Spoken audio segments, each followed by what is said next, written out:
నమస్కారం. ప్రేక్షకులందరికీ శుభోదయం.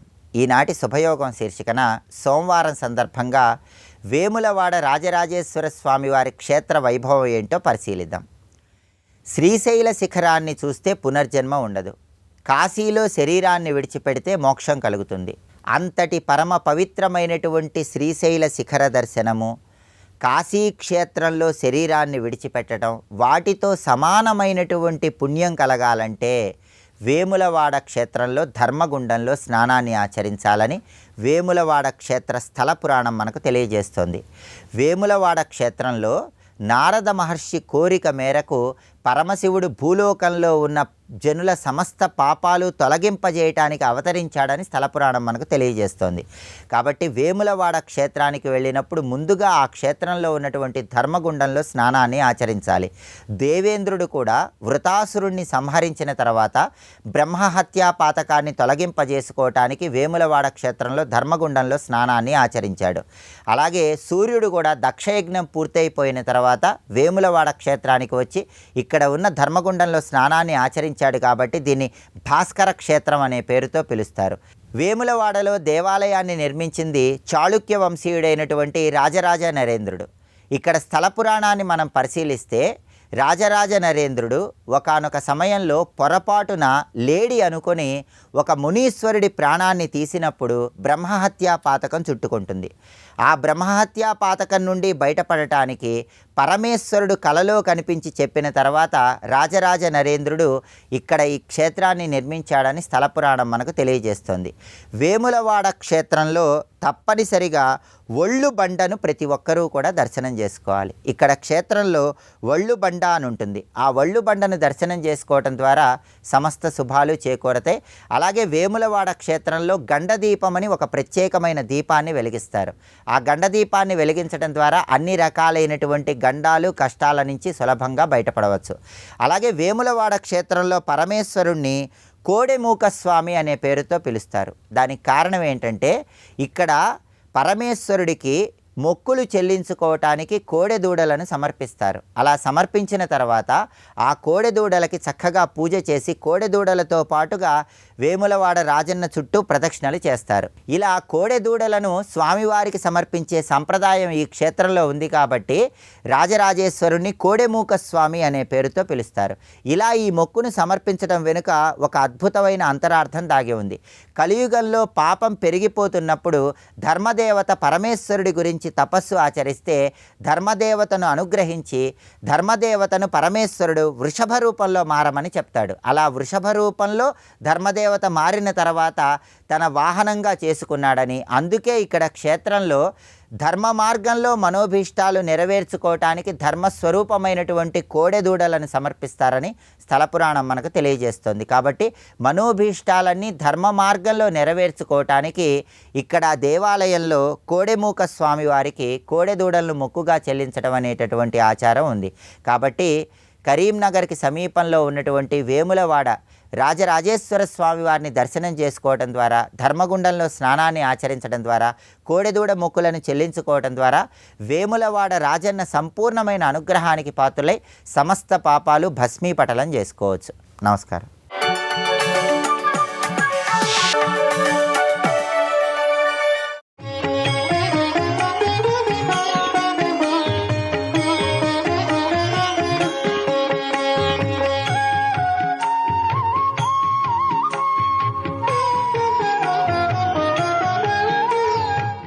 పాద పద్మం వెనక్కి లాగేసిందని ముడుచుకుంది. పద్మం వికసిస్తే అలా ముందుకు కనబడుతుంది. ముడుచుకుందంటే వెనక్కి వెళ్ళిపోయింది.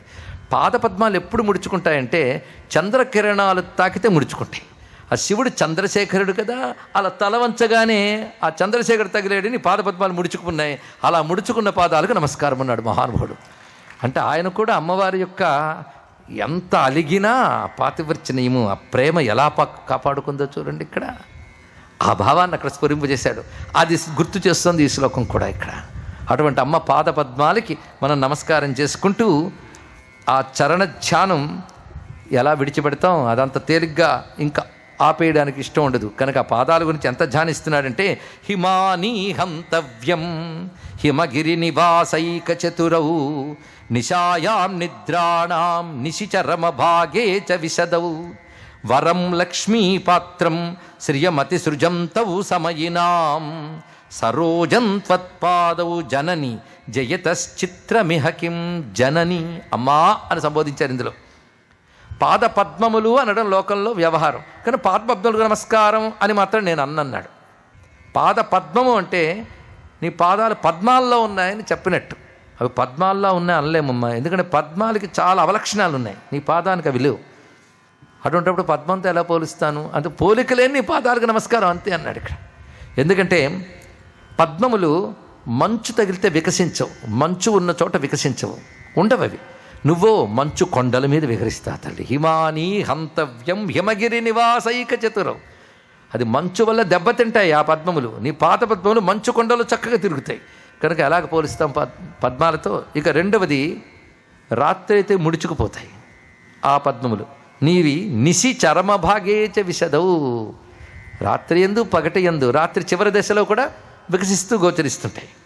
పైగా పద్మముల్లో లక్ష్మీదేవి ఉంది అంటారు, కానీ అది వికసించినప్పుడే ముడుచుకుంటే ఇంకే లక్ష్మి ఏం కనబడుతుంది అందులో. కానీ నీ యందున్న లక్ష్మి కొద్ది కాలం ఉండి తర్వాత తగ్గిపోయే లక్ష్మి కాదు, ఎల్లకాలము అనంతముగా సమయినాం. నీ ఉపాసకులకి అపార ఐశ్వర్యాలు ఇస్తాయి నీ పాదములు. అటువంటప్పుడు లక్ష్మి ఉంటుంది కనుక పద్మము గొప్పది కనుక అని ఎలా చెప్తాం? నీ పాద పద్మములు ఇచ్చే లక్ష్మి అనంతమైనప్పుడు పరిమితి సంఖ్య కలిగిన పద్మంతో ఎలా పోల్చుతామమ్మా? వరం లక్ష్మీ పాత్రం శ్రియమతి సృజంతౌ సమయినాం. సమయులకు అన్నాడు. సమయులు అనే మాట మొత్తం సౌందర్యలహరి సమయాచార పద్ధతిలో రచింపబడద్ది అని స్పష్టంగా తెలుస్తున్నది. ఈ సమయాచారానికే దక్షిణాచారం అని పేరు.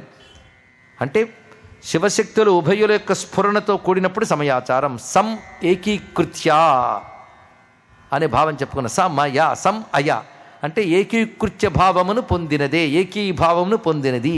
అంటే శివశక్తుల ఏకత్వాన్ని తెలుసుకోవడమే సమయాచారం. కానీ అమ్మని పూజిస్తున్న ప్రతిసారి అయ్యని మరవకుండా ఉభయులు కలిసి అని భావి ఆరాధించడం సమయాచారం. అదే శ్రీచక్ర ఆరాధన అంటే శివశక్తి ఐక్య రూపిణిగా ఆరాధించేది సమయాచారం. అలాంటి భక్తులకి శ్రియం అతి సృజంతవు, అపారమైన ఐశ్వర్యాన్ని అందించేటువంటి నీ పాదములు జయతశ్చిత్రమిహ కిం, పద్మముల కంటే గొప్పగా ప్రకాశిస్తున్నాయి చెప్పడంలో ఆశ్చర్యమేముందమ్మా అంటూ పాదపద్మాన్ని నమస్కరిస్తూ, పాదపద్మములు అనగా మీగాళ్ళు అరిపాదాలు రెండు చెప్పుకోవాలి. మీగాళ్ళు అంటే పైభాగం, దాన్ని వర్ణిస్తున్నారు. పదంతే కీర్తీనాం ప్రపదమపదం దేవి విపదాం కథం నీతం సద్భిః కఠిన కమఠీకర్పరతులాం కథం వా పాణిభ్యాం ఉపయమన కాలే పురభిధా యదాదాయన్యస్తం దృశది దయమానేన మనసా. అమ్మా ఆ ప్రపదములకు నమస్కారం. మీగాళ్ళకి, మీగాళ్ళు అనగానే అమ్మవారి రూపం ధ్యానించాలంటే లలితా సహస్రమే ఆధారం. ధ్యానానికి యోగ్యంగా చంపకాశోక పున్నాగ దగ్గర నుంచి పదద్వయ ప్రభాజాల వరకు ఒక్కొక్క వాక్యాలు అమ్మ రూపాన్ని మనకు ధ్యానం కోసం వర్ణించారు. ఎవరు? వశిన్యాది వాగ్దేవతలు. వాళ్ళనే సద్భిహి, సంతహ సద్భిహి అనే మాట వాళ్ళ గురించే శంకరులు చెప్తున్నారు. అమ్మ ఆ మెత్తని ఆ మీగాళ్ళని ఆ సత్పురుషులు లేదా సత్స్వరూపులైన వాగ్దేవతలు, వశిన్యాది వాగ్దేవతలు ఎలాగమ్మా అలా వర్ణించారు? నాకు నచ్చలేదన్నాడు. అంటే వాగ్దేవతలు గొప్పవారు, సద్భిహి వాళ్ళు గొప్పవాళ్లే, కానీ ఆ వర్ణించింది నాకు నచ్చలేదన్నాడు. ఏమిటి వర్ణించారు మీగాళ్ళ గురించి అంటే గూఢగుల్ఫ కూర్మపృష్ఠ జయిష్ణు ప్రపదాన్విత అన్నారు ఇక్కడ. అంటే ఆ పాదములు ఎలా ఉన్నాయంటే ఆ పైభాగం కొంచెం ఉబ్బినట్టుందిట.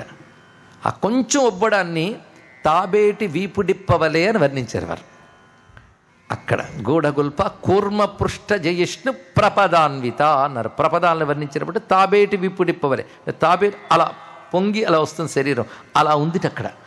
కొంచెం అలా పైకి వంగి కిందకి దిగడం అనేది ఉత్తమ సాముద్రిక లక్షణం అంటారు. ఇప్పుడు ఎవరు పాదాలతో చూసుకోకండి, శాస్త్రం అలా చెప్తోంది అంతే. అలాగా అమ్మవారి పాదములు అలా ఉన్నాయి. కథం నీతం సద్భిః కఠిన కమఠీ కర్పరతులాం. సద్భిః అంటే ఆ సత్కాంతలైనటువంటి వశిన్యాది వాగ్దేవతల చేత కఠిన కమఠీ కర్పరం, గట్టిదైన తాబేటు వీపు డిప్పతో పోల్చి చెప్పడం ఏంటమ్మా? అది ఎంత మెత్తనిదో అంత మెత్తదని నీకేం తెలుసురా అంటే శివుడికి తెలుసు అన్నాడు. ఎలా తెలుసు అంటే ఆ పెళ్ళప్పుడు ఆయన పక్కన పురోహితుడు ఉన్నాడు. బ్రహ్మగారు మగపెళ్లి వారి వైపు పురోహితుడు, ఆడపెళ్లి వారి వైపు గర్గ మహర్షి. శివపార్వతుల కళ్యాణం జరుగుతుంది. ఎప్పుడైనా యజ్ఞం చివరికి వచ్చేటప్పటికి కళ్యాణం చేస్తే శాంతి కళ్యాణం అంట. ఆ కళ్యాణంలో చివరి ఘట్టం అండి సరిగ్గా మెట్టెలు తొడగడం. అంటే మెట్టెలు తొడగడం కూడా మన సంప్రదాయంలో ఒకటి తెలుస్తున్నది కదా. ఉపయమన కాలే అంటే వివాహ సమయంలో ఆ పరమేశ్వరుడు ఏం చేశాడంటే పురభిద, త్రిపురాసుర సంహారకుడైన పరమేశ్వరుడు ఆ పురోహితుడు చెప్పారు, ఇదిగనైనా ఆ పాదాన్ని సన్నెకల్లు మీద పెట్టి మెట్టలు తొడుగు అన్నారు. ఇలా చూసేట్టు శివుడు ఇంత మెత్తని పాదాన్ని గట్టి సన్నికల్లు మీద పెట్టాలా అనిపించిందిట. కానీ ఆ నిండు పెళ్లి సభలో ఆ మాట అనలేడు, మళ్ళీ బిడియం. అలాగని పువ్వులు బుట్ట తెప్పించండి దాని మీద పెడతాను ఈ పాదం అనడు. సంప్రదాయం ఒప్పుకోదు. సంప్రదాయ ప్రకారం సన్నికల్లు మీద పెట్టాలి.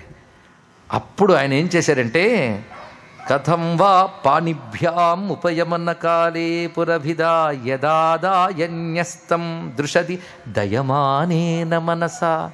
అయ్యో ఇంత మెత్తని పాదాన్ని కఠినమైన సన్నికల్లు మీద పెట్టాల్సి వస్తుంది అని 2 చేతులతో జాగ్రత్తగా పట్టుకుని నొచ్చుకోకుండా నెమ్మదిగా పెట్టి అప్పుడు మట్టెలు తొడిగాడమ్మ శివుడు. అటువంటి మెత్తని నీ ప్రపదానికి నమస్కారము అన్నాడు ఇక్కడ. అంటే శివుడు పెట్టి అక్కడ మట్టెలు తొడుగుతున్న దృశ్యాన్ని ఎలా స్ఫురింపజేస్తున్నారు. పైగా ఆ ప్రపదములు కీర్తికి స్థానములు. అంతేకాదు మా విపత్తుల్ని పోగొట్టే ప్రపదములకు నమస్కారము.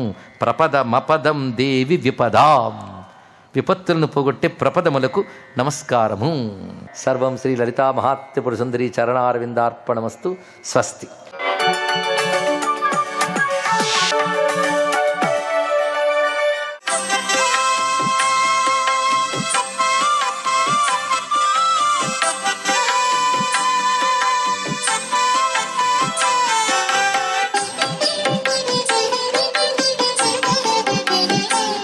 ఓం సవిత్రే నమః. ఓం నమో నారాయణాయ. ఓం నమఃశివాయ. శ్రీమాత్రే నమః. సోమవారం వచ్చింది అనగానే ప్రతి ఒక్కరూ కూడా పాటించవలసినటువంటి ముఖ్య నియమం శివ ఆరాధన. శివ అనేటువంటి 2 అక్షరాలచే చెప్పబడే పరతత్వం సమస్త జగదాధారం అని చెప్పేసి గుర్తుపెట్టుకోవాలి. అఖండ ఆనందాన్ని ప్రసాదించేటువంటి వాడు పరమేశ్వరుడు మాత్రమే. అందుకనే ఆయన యొక్క శివ పంచాక్షరి మహామంత్రాన్ని ప్రతినిత్యం కూడాను ఎవరైతే మనస్సు నిండా నింపుకొని అభిషేక ప్రియుడైనటువంటి పరమేశ్వరునికి పంచామృతాలతో అభిషేకాన్ని ఆచరిస్తారో వారి యొక్క జీవనం, జీవితం, సంసారం అంతా కూడాను పరిపూర్ణమైనటువంటి సుఖప్రదమైనటువంటి జీవన విధానానికి నాంది పలుకుతుంది. భార్యాభర్తల మధ్య విభేదాలు తరచూ ఎక్కువగా ఉన్నప్పుడు అర్ధనారీశ్వర స్తోత్ర పఠనం ఏ వ్యక్తి అయితే పఠిస్తారో తప్పనిసరిగా ఆ వ్యక్తి జీవితంలో అనురాగ దాంపత్యాలు ప్రౌఢవిల్లుతాయి.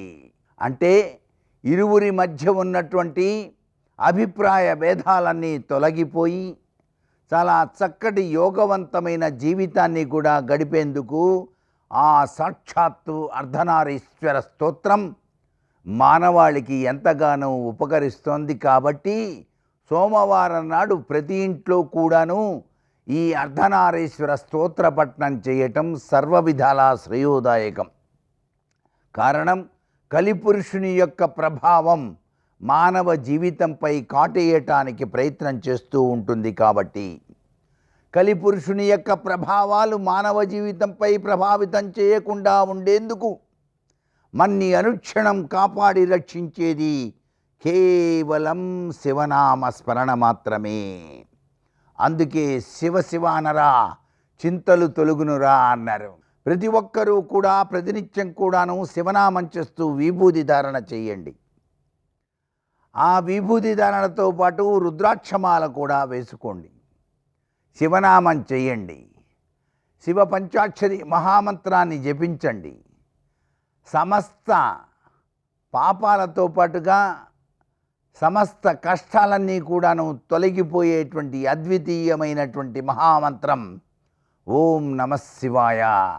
అందుకనే పిల్లలకు అక్షరాభ్యాసం చేసేటప్పుడు కూడాను ఓం నమశివాయ సిద్ధన్నమః అని చెప్పేసి గురువు లేక తండ్రి పలక మీద దిద్దించడం వెనకాల తత్వచింతన అదే జ్ఞానతత్వం. సర్వే జనా సుఖినో భవంతు.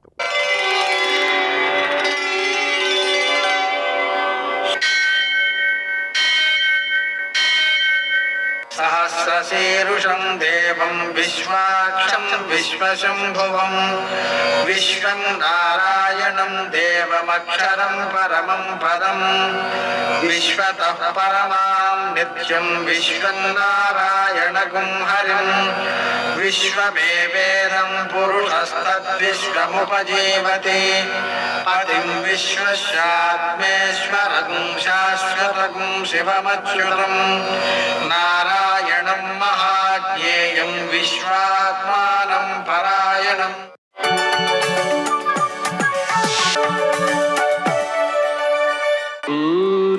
శౌర్యమథేందురింద్రపదవీ సన్మంగళం మంగళం. మృత్యుంజయాయ రుద్రాయ నీలకంఠాయ సంభవే అమృతేశాయ సర్వాయ మహాదేవాయ తే నమః. నేటి కాలమాన విశేషాలను గమనిద్దాం. స్వస్తి శ్రీ చాంద్రమాన విశ్వావసనామ సంవత్సరం ఉత్తరాయణం వసంత ఋతువు వైశాఖ మాసం శుక్లపక్షం సోమవారం. సూర్యోదయం 5:51 సూర్యాస్తమయం 6:33. తిథి అష్టమి ఉదయం 7:37 వరకు. నక్షత్రం ఆశ్లేష మధ్యాహ్నం 2:04 వరకు. వర్జం రాత్రి 2:59 నుంచి 4:43 వరకు. దుర్ముహూర్తం మధ్యాహ్నం 12:37 నుంచి 1:28 వరకు. మరల మధ్యాహ్నం 3:10 నుంచి 4:01 వరకు. అమృతకాలం మధ్యాహ్నం 12:24 నుంచి 2:04 వరకు. రాహుకాలం సోమవారం కాబట్టి ఉదయం 7:30 నుంచి 9 గంటల వరకు. అష్టక వరకు రీత్యా శుభప్రదమైన సమయం మధ్యాహ్నం 11 గంటలకి. నేటి విశేషం సోమవారం అష్టమి కూడా. అష్టమి శివునికి ప్రీతికరమైనదే, సోమవారము ప్రీతికరమైనదే. ఆ కారణంగా శివారాధనకి చాలా విశిష్టమైనది. సోమవారానికి అంటే చంద్రుడికి గౌరీదేవి అధిష్టాన దేవత కాబట్టి గౌరీ పూజ కూడా చేయాలి. అలాగే చంద్రునికి కూడా పూజ చేయడం ద్వారా మనకు మానసిక ప్రశాంతి, మానసిక అనారోగ్యాలు తగ్గడం. ఎందుకంటే సామాన్యంగా అన్ని అనారోగ్యాలకు కూడా మానసిక రోగాలే మూల కారణమవుతుంటాయి. అందుకని మానసికంగా బాగుండాలి అంటే మనం ఏం చేయాలి? చంద్రునికి పూజ చేయాలి. చంద్రుడు శివుని యొక్క శిరస్సు మీద ఉన్నాడు కదా, ఆ కారణంగా గౌరీదేవి యొక్క శిరస్సు మీద కూడా ఉన్నాడు చంద్రుడు. కాబట్టి ఆ చంద్రుడిని శివపార్వతులను పూజించుకోవడం ద్వారా మనకు చక్కని మానసిక ప్రశాంతి లభిస్తుంది, చక్కని నిర్ణయాలు తీసుకునేటువంటి జ్ఞానము వృద్ధి చెందుతుంది. నేటి ఆణిముత్యాలు.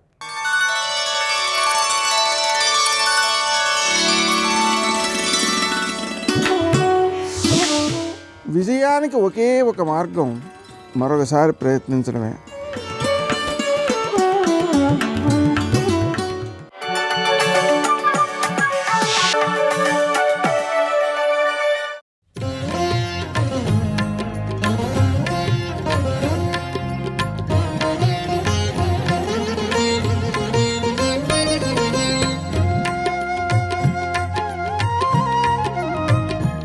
వదిన చిన్నదైనా వదినయే నమస్కార యోగ్యురాలు.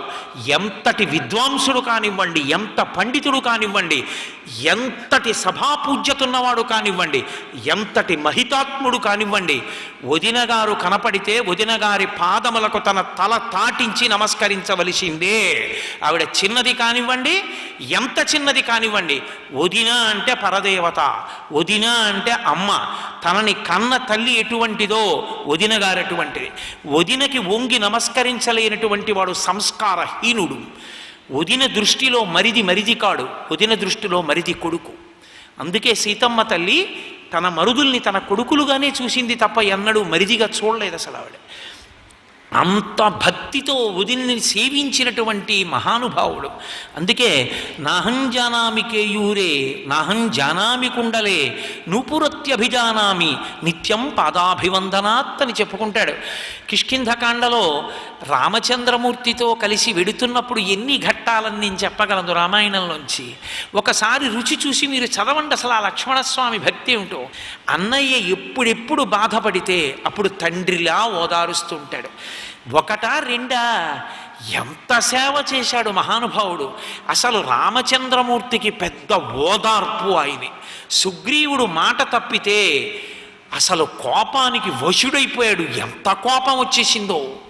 వెళ్ళి ఆయన నడిచి వెడుతూ ఉంటే ఆ పదఘట్టనలకి ఆయన విసిరినటువంటి చేతి విసుళ్ళకి పక్కనున్న చెట్లు పడిపోయాయి. అంత కోపంగా వెళ్ళాడు. మా అన్నయ్య ఏమో ఎక్కడో గుహలో కూర్చుని కష్టపడుతున్నాడా, శుభ్రంగా సుగ్రీవుడేమో మా అన్నయ్య ఇచ్చిన రాజ్యంతో భార్యలతో కులుకుతాడా, మా అన్నయ్యకు ఉపకారం చెయ్యొద్దు, సీతమ్మ జాడ కనిపెట్టద్దు అని ఇంద్రజిత్తుతో యుద్ధం చేసినప్పుడు నిజంగా లక్ష్మణస్వామి చూపించినటువంటి అద్భుతమైన పరాక్రమం, ఆయనకి అన్నగారి మీద ఉన్న భక్తి అనన్య సామాన్యం. అసలు నిజానికి ఉత్తరాఖండలో అగస్త్య మహర్షి రామచంద్రమూర్తి దర్శనానికి వెళ్ళారు. దర్శనానికి వెళ్ళినప్పుడు అగస్త్య మహర్షితో మాట్లాడుతూ రాముడు ఒక మాట అన్నాడు. రావణాసురుడికి అంత శక్తి ఎలా కలిగింది అని అడిగాడు. అడిగితే అగస్త్య మహర్షి ఒక మాట అన్నారు. రామ, నిజానికి రావణుడు కాదు గొప్పవాడు, ఇంద్రజిత్. ఇంద్రజిత్ అంతటి ప్రమాదకారి లోకంలో ఇంకొకడు లేడు. ఇంద్రజిత్ నిగ్రహింపబడ్డాడు కాబట్టి రామరావణ యుద్ధంలో యుద్ధం పూర్తయింది. ఇంద్రజిత్తే బతికితే ఇక యుద్ధం లేదు, ఆ రోజుతోటే అయిపోయింది. ఎందుకంటే ఆయన కాని నికుంభల హోమం కాని పూర్తి చేశాడా, ఆ యజ్ఞ వేదిలోంచి అగ్నిహోత్రంలోంచి రథం బయటికి వస్తుంది. ఒకసారి రథం కాని ఎక్కాడా ఇక ఎవ్వరికీ కనపడడం. పైకి మేఘంలో ఉండి ఎవ్వరికీ కనపడకుండా యుద్ధం చేస్తాడు.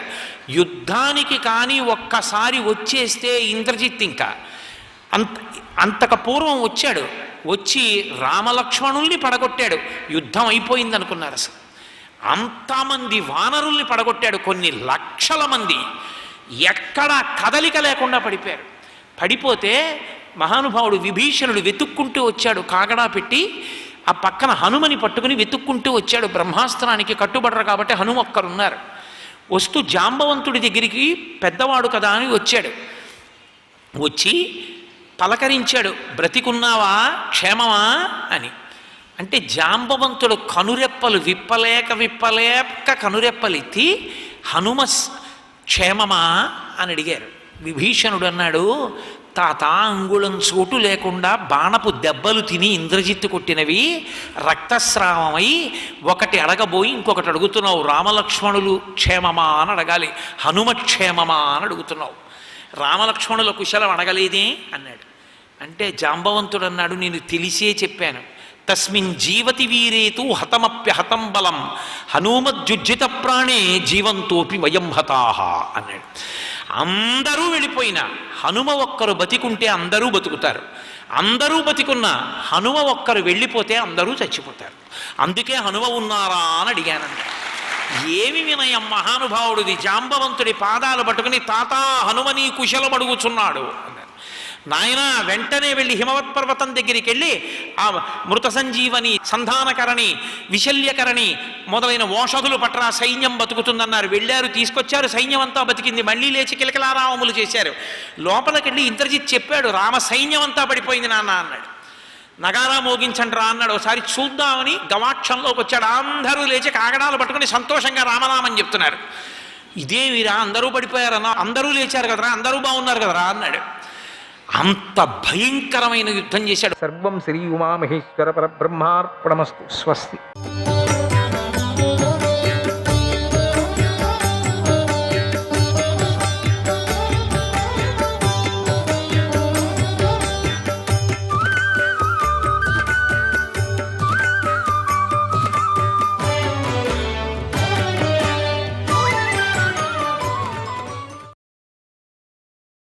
బలరాముడు శరీరాన్ని విడిచి సముద్రంలో కలిసిపోతాడు. శ్రీకృష్ణుడు నేలపై పడుకొని ఉండగా జర అనే పేరు గల బోయవాడు ఆయనను పరలోకానికి పంపిస్తాడు అని ఘోరంగా శాపం పెట్టారు. కోపం వచ్చేసింది పాపం వాళ్ళకి. అట్లా అవమానం చేసేది మహాత్ముల్ని. తర్వాత ఆ మహర్షులు శ్రీకృష్ణుడి దగ్గరికి వెళ్ళి ఆయన దర్శించారు, ఉండిందంతా చెప్పారు. ఇంతలో శ్రీకృష్ణుడికి మహర్షులు పెట్టిన శాపం తెలిసింది.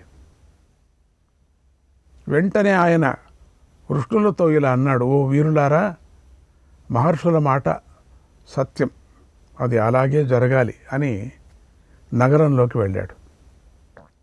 నిజంగా అది సిరిగా మారిపోయింది. ఏం చేసేది, మొత్తుకొని చచ్చారు ఇప్పుడు. అప్పుడు శ్రీకృష్ణుడు బుద్ధివంతుడు, ఆయనకి అందరి ముగింపు బాగా తెలుసు కనుక జగత్ ప్రభువు కదా, కాలపురుషుడి కాల నిర్ణయాన్ని మార్చాలని చూడలేదు, ఇష్టపడలేదు. ఎందుకంటే కాల ప్రకారంగానే వెళ్ళాలి అనుకున్నాడు.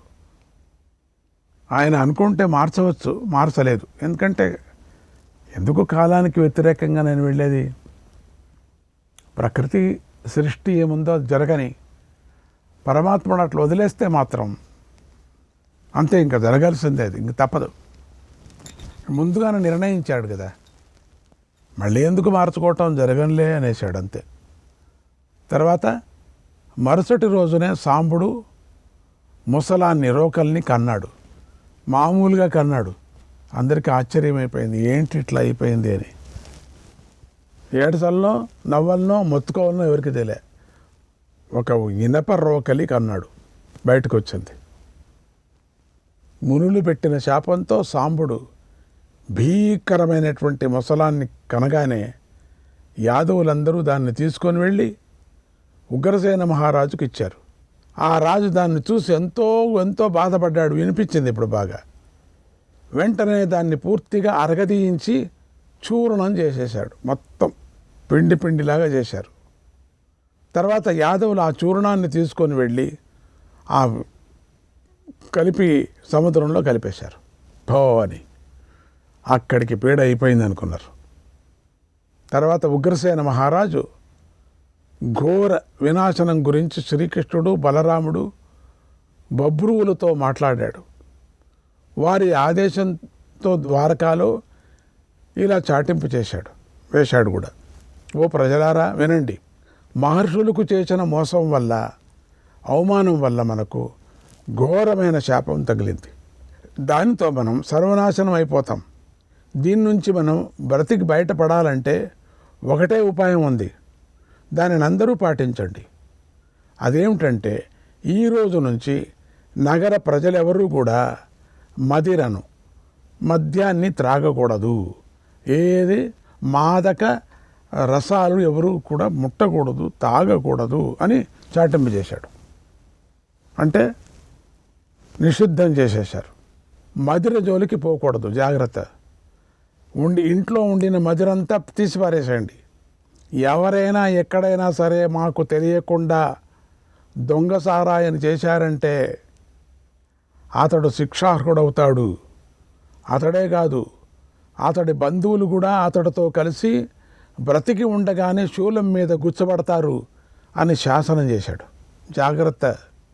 దానికి ద్వారకావాసులందరూ ఎంతో భయపడి నాటి నుంచి ఎవరూ కూడా మదిరను ముట్టుకోలేదు, మదిరను తయారు చేయలేదు, దాని వంక కూడా చూడలేదు, మదిర మాటే తలవలేదు. రాజశాసనాన్ని పాటించారన్నాడు వైశంపాయనుడు. నిజమే, అందరూ అనుసరించారు. శ్రీకృష్ణాయ పరమాత్మనే నమః. 2వ అధ్యాయం.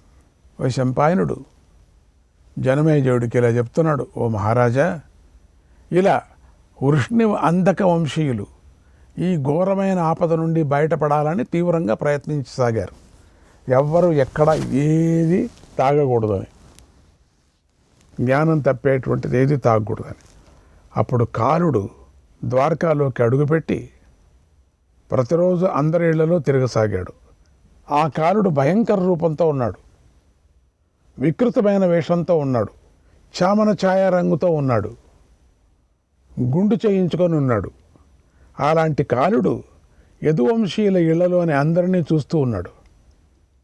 ఒకటే పారి చూస్తున్నాడు. కాలుడు అన్ని చోట్ల ఉంటాడు కదా, అందరికీ ప్రేరేపణ చేస్తున్నారు. వారికి కనిపిస్తూ మధ్య మధ్యలో టక్కుమని మాయమవుతూ ఉండేవాడు.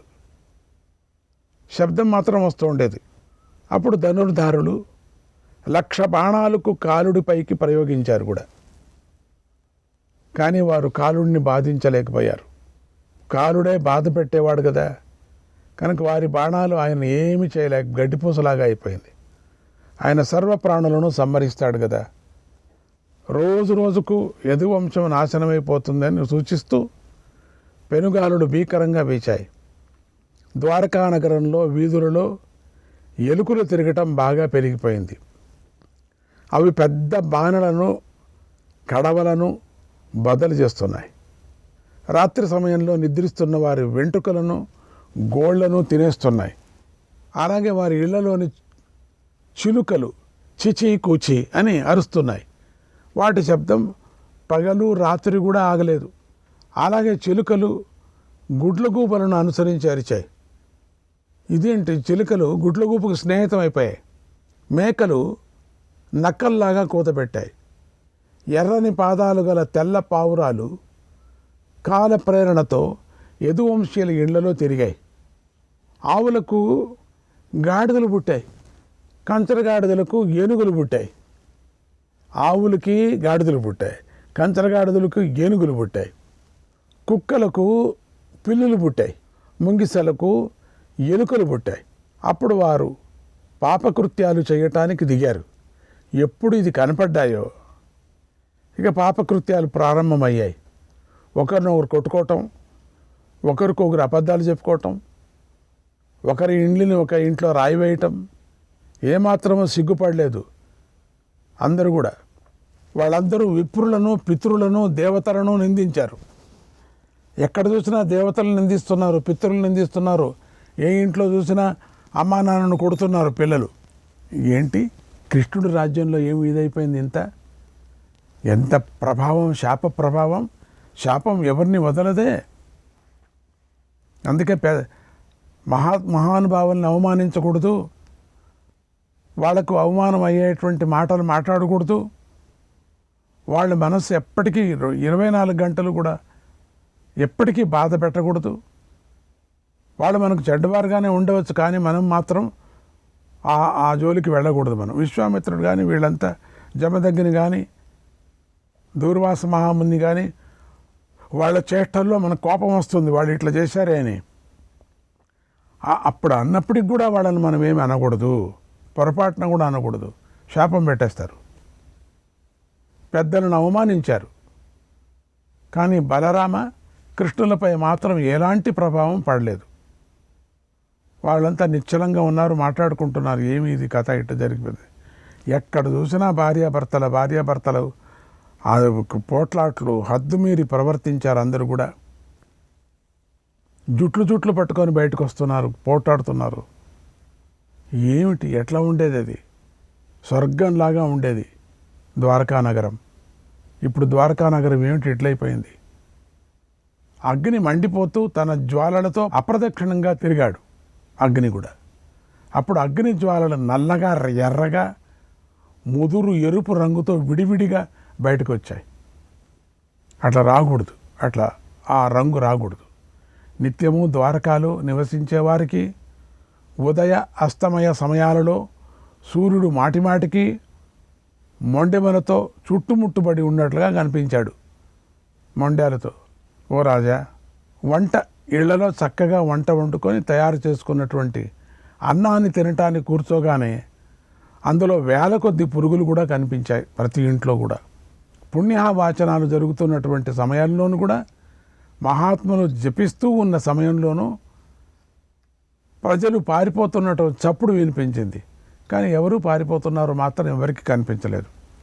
ఎవరు జపాలు చేసుకునే వాళ్ళు కాదు, హోమాలు చేసుకునే వాళ్ళు కాదు, ఎవరు యోగం చేసుకునే వాళ్ళు కాదు. ఏంటో భయం అందరికీ. నక్షత్రాలు, గ్రహాలు ఒకదానితో ఒకటి ఢీకొన్నాయి. దాన్ని అందరూ మాటిమాటికి చూశారు పైన. కానీ తమకు సంబంధించిన నక్షత్రాన్ని మాత్రం ఎవరు చూడలేకపోయారు. ఏదో నక్షత్రం కొట్టుకునేది.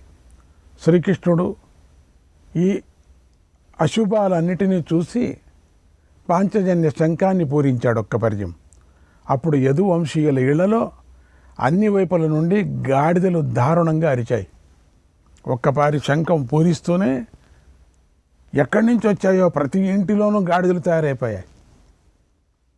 అందరి ఇళ్లలో గాడిదలు కనపడ్డాయి. అందరూ గాడిదల్లాగా అరుస్తున్నారు. అసలు గాడిదలో మనుషులు, గాడిదల మనుషులు తెలియదు. శ్రీకృష్ణుడు చూశాడు, ఈ కాల వైపరీత్యాలను గమనించాడు. ఆయనకంతా తెలుసు. త్రయోదశి అమావాస్యలు కలుస్తున్నాయని భావించి అందరితోనూ ఇలా అన్నాడు, ఓ ప్రజలారా, ఇప్పుడు రాహు మళ్ళీ చతుర్దశిని అమావాస్య చేశాడు కనుక ఈ సమయం మంచిది కాదు. మహాభారత యుద్ధం ప్రారంభమయ్యేటప్పుడు ఇదే సమయం అప్పుడు వచ్చింది. మళ్ళీ ఇప్పుడు ఆ సమయం మనకు వచ్చింది కనుక ఇది మన వినాశ సూచన అని ఇలా శ్రీకృష్ణుడు కాలాన్ని గురించి ఆలోచించాడు, అరిచాడు కూడా. 36వ సంవత్సరం వచ్చినట్టుగా గ్రహించాడు. మళ్ళీ ఇలా అన్నాడు, ఓ ప్రజలారా, గాంధారీదేవి బంధువులను పోగొట్టుకొని పుత్రశోకంతో తపిస్తూ మనకు శాపం పెట్టింది.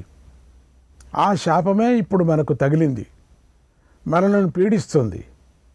ఆ శాపమే ఇంకొక రూపంతో వచ్చి, ముసల రూపంతో వచ్చి మనకు తగిలింది. ఇంతకుముందు భారత యుద్ధంలో ధర్మరాజు సేనలు వ్యూహాత్మకంగా నిలిపాడు. తర్వాత దారుణమైన అపశకునాలు కనిపించాయి. ధర్మరాజు వాటిని చూసి ఆనాడు ఏం చెప్పాడు, అదంతా ఇప్పుడు జరుగుతోంది అన్నాడు. ఆ రాజు జ్ఞాపకం చేసుకోండి ఏమన్నారో. గాంధారీదేవి మునుల శాపాలను సత్యం చేయాలని భావించాడు. వెంటనే ప్రముఖులను పిలిచి మీరు ఇక తీర్థయాత్రలు చేయండి అని ఆదేశించాడు. ఇక్కడ ఉండొద్దండి, తీర్థయాత్రలకు వెళ్ళిపోండి అన్నాడు పెద్ద వాళ్ళందరినీ కూడా. వెంటనే అధికారులందరూ ఎవరు ఏడుస్తున్నారో చాలామంది పాపం పెద్దవాళ్ళు ఎందుకు ఇట్లా అయిందని వాళ్ళంతా తీర్థయాత్రకు పంపించాడు, పోండి మీరంతా అని. ఇలా చాటింపు వేశారు. ఓ ప్రజలారా, మీరందరూ తీర్థయాత్రలు చేయటానికి బయలుదేరండి. ముందుగా సముద్ర తీరానికి చేరండి. తీర్థయాత్రలు ఏమో వెళతారు నిజమే, అది సముద్ర తీరం దగ్గరికి వెళ్ళి అక్కడి నుంచి వెళుదురట యాత్రకు అని ఆజ్ఞాపించారు అన్నాడు వైశంపాయనుడు. శ్రీకృష్ణాయ పరమాత్మనే. అందరూ సముద్రదాని దగ్గరికి వచ్చారు. 3వ అధ్యాయం. వైశంపాయనుడు చెప్తున్నాడు, మహారాజా, ద్వారకలోని స్త్రీలకు రాత్రి సమయంలో కలలో ఒక నల్లని స్త్రీ కనిపించింది.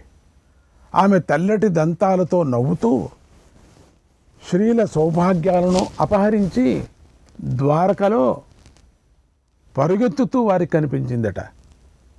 అగ్నిహోత్రం చేసుకునే వారి ఇళ్లలో వాస్తు పూజ జరిగి ఉన్నటువంటి మధ్య భాగాలలో గద్దలు యదువంశీయులను తింటూ కలలో కనిపించాయట. రాక్షసులు అలంకారాలను, గొడుగులను, ధ్వజాలను, కవచాలను దొంగలించుకొని పోతూ కనిపించారు. కేంద్ర స్థానంలో వజ్రం ఉన్నది, లోహంతో చేయబడింది, అగ్ని ఇచ్చినదైన శ్రీకృష్ణుడి సుదర్శన చక్రము యదువంశీయులు చూస్తూ ఉండగానే దివ్యలోకంలోనికి వెళ్ళిపోయింది. అటా వెళ్ళిపోయింది అదంతకవే, దివ్యలోకానికి వెళ్ళిపోయారు. శ్రీకృష్ణుడి యొక్క చేతిలో ఉండేవన్నీ వెళ్ళిపోతున్నాయి. ఆదిత్యవర్ణం గల శ్రీకృష్ణుడి యొక్క దివ్య రథాన్ని దారుకుడు చూస్తూ ఉండగానే గుర్రాలు లాక్కొని వెళ్ళిపోయాయి.